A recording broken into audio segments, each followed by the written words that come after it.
Hello everyone, I am विजय भान Singh from एटामिया classes. देखिए बच्चों, पिछले लेक्चर में हमने ये पढ़ा था कि 5 किंगडम क्लासिफिकेशन में कौन कौन से मतलब किंगडम बनाए गए। मेनली लास्ट में फंजाई बनाया गया। ठीक, अच्छा, तो आज हम थोड़ा सा उसके बारे में जानना चाहते हैं कि जो बेसिस ऑफ क्लासिफिकेशन विटेकर ने जो बनाया था वो किस आधार पे बनाया और उसके अनुसार जो कि कैसे क्लासिफाई किया। तो देखिए, जैसे मान लीजिए ये हो गया लिविंग ऑर्गेनिज्म।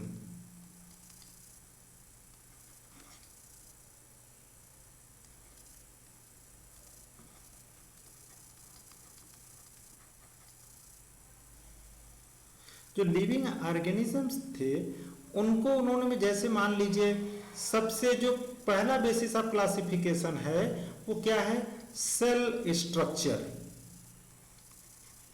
सेल स्ट्रक्चर, इसके आधार पर उन्होंने पूरे लिविंग ऑर्गेनिज्म को 2 पार्ट में डिवाइड किया। जैसे मान लीजिए क्या कि एक तो प्रोकैरियोट, एक यूकैरियोट।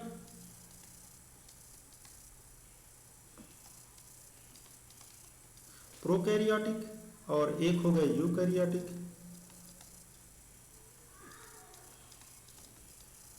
प्रोकैरियोटिक और यूकैरियोटिक। अच्छा, जो प्रोकैरियोटिक थे उसको उन्होंने किंगडम मोनेरा कहा।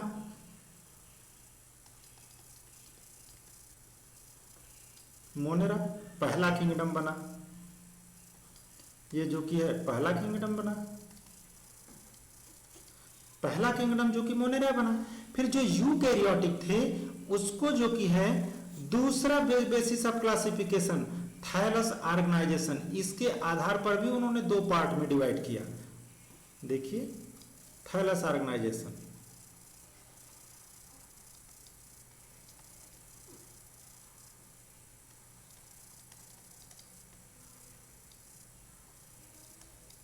थायलस ऑर्गेनाइजेशन, इसके आधार पर उन्होंने 2 पार्ट में डिवाइड किया। कौन कौन सा, ये देखिए, जैसे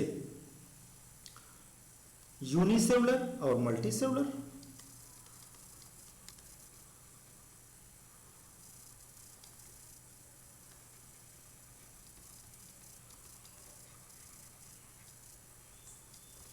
यूनिसेलुलर को उन्होंने प्रोटिस्टा कहा। ये दूसरा किंगडम ये बना प्रोटिस्टा।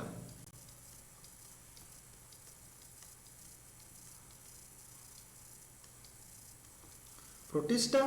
फिर उसके बाद जो मल्टीसेलुलर अब बचे, तो मल्टीसेलुलर को उन्होंने तीसरा basis of classification mode of nutrition, इसके आधार पर 3 पार्ट में डिवाइड किया। देखिए तीसरा basis of classification mode of nutrition.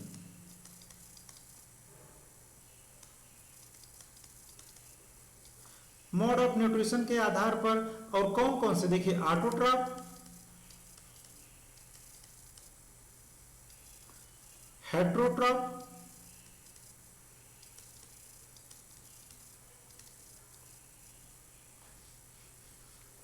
और फिर उसके बाद देखिए जैसे कि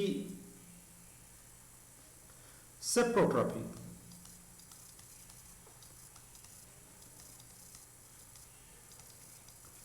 अब देखिए ऑटोट्रॉफ को उन्होंने क्या कहा, प्लांटी, मतलब 2 देखिए किंगडम बने हैं, तो तीसरा किंगडम ये प्लांटी, फिर चौथा किंगडम बना एनिमेलिया, और 5वां किंगडम उन्होंने बनाया फंजाई। इस प्रकार से 3 बेसिस ऑफ क्लासिफिकेशन तो देखिए यूज हुए। जैसे मान लीजिए ये 3 बेसिस ऑफ क्लासिफिकेशन, पहला सेल स्ट्रक्चर, दूसरा थायलस ऑर्गेनाइजेशन, और तीसरा मोड ऑफ न्यूट्रिशन, और चौथा अभी रिप्रोडक्शन बचा हुआ है। तो जैसे आगे हम जब प्लांटी का क्लासिफिकेशन और आगे करेंगे या एनिमेलिया का क्लासिफिकेशन करेंगे और अंदर जाकर के तो रिप्रोडक्शन जो कि है यूज हुआ है। लेकिन लास्ट में जो फाइलोजेनेटिक रिलेशनशिप होता है, अगर हम उसकी बात करते हैं बेटा, तो उसके बारे में देखिए क्या होता है कि वो कहाँ यूज हुआ है और कैसे यूज हुआ है। आइए देखते हैं। जैसे देखिए, जैसे मान लीजिए सबसे हम लोग यूज कर रहे हैं, जैसे मान लीजिए सबसे पहले कौन इवॉल्व हुए? मोनेरा। मोनेरा मोनेरा इवॉल्व हुए, ये प्रोकैरियोटिक थे, यूनिसेलुलर। इनसे बने कौन? यूकैरियोटिक। तो यूकैरियोटिक कौन थे? प्रोटिस्टा। प्रोटिस्टा। और ये भी कैसे? यूनिसेलुलर।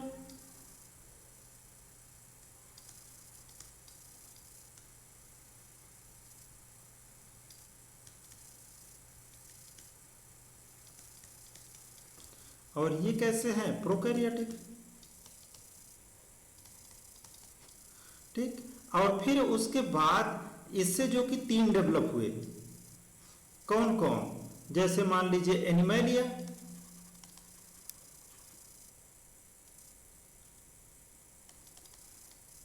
प्लांटी और लास्ट में फंजाई। देखिए, तो बेटा ये क्या है? जैसे मान लीजिए एनिमैलिया, प्लांटी और फंजाई। अब ये समझिए कि इवोल्यूशनरी बेस्ड ये सभी क्या थे? Multi cellular.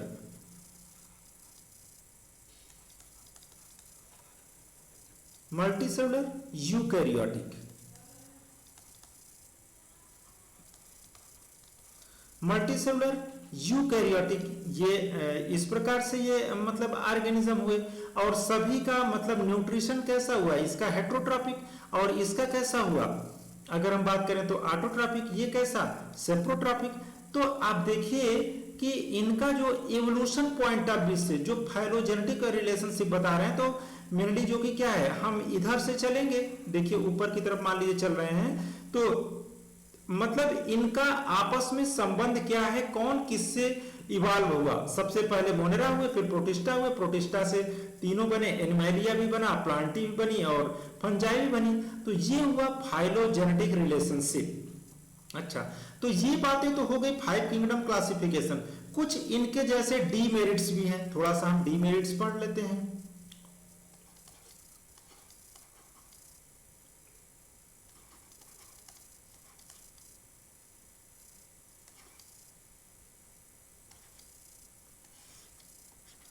अगर हम डीमेरिट्स की बात करें तो देखिए बेटा, जैसे मेनली जो वायरस हैं, वायराइड्स हैं और लाइकेन हैं, इनका जो कि है कोई पोजीशन नहीं दिया गया इसमें। मतलब 5 किंगडम क्लासिफिकेशन में आप खुद सोच लीजिए कि वायरसेस का कोई ऐसा पोजीशन नहीं बनाया गया जिससे किसी किंगडम में वो फिट हो सके। न तो वायरस का, न तो वायराइड्स का, और न ही मेनली लाइकेन का। तो हम थोड़ा सा नोट कर लेते हैं।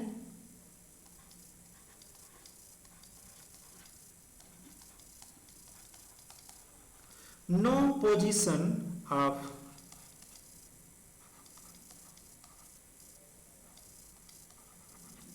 viruses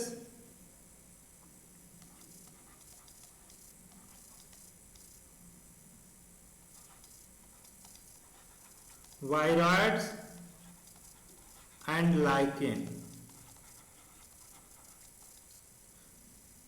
एक और बात हम जैसे कर सकते हैं, जोड़ सकते हैं, जैसे क्लेमाइडोमोनास और क्लोरेला, दोनों को एक साथ रख दिया गया। कहाँ? प्रोटिस्टा में। वैसे अगर हम बात करें तो प्रोटिस्टा में मतलब बहुत सारे ग्रुप्स को एक साथ रख दिया गया। जैसे कुछ हेट्रोट्रॉपिक हैं, ऑटोट्रॉपिक हैं, सेप्रोट्रॉपिक हैं, इस प्रकार से सबको एक साथ रख दिया गया।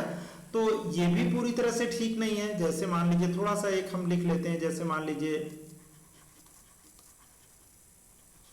Chlamydomonas and chlorella.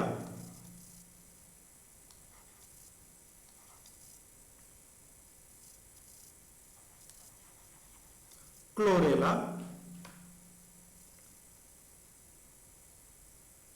are present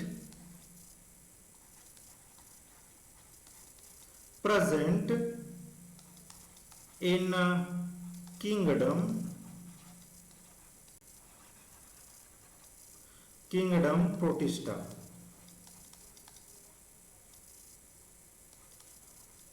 kingdom protista. तो बेटा मतलब ये बातें हुई कि इनकी डीमेरिट्स की बातें। तो ये था 5 किंगडम क्लासिफिकेशन। हम थोड़ा सा अब आगे बढ़ते हैं, जैसे मान लीजिए 6 किंगडम क्लासिफिकेशन। 6 किंगडम क्लासिफिकेशन, ठीक है बेटा। 6 किंगडम क्लासिफिकेशन जो की है हम नेक्स्ट टर्म पर जो की है पढ़ेंगे।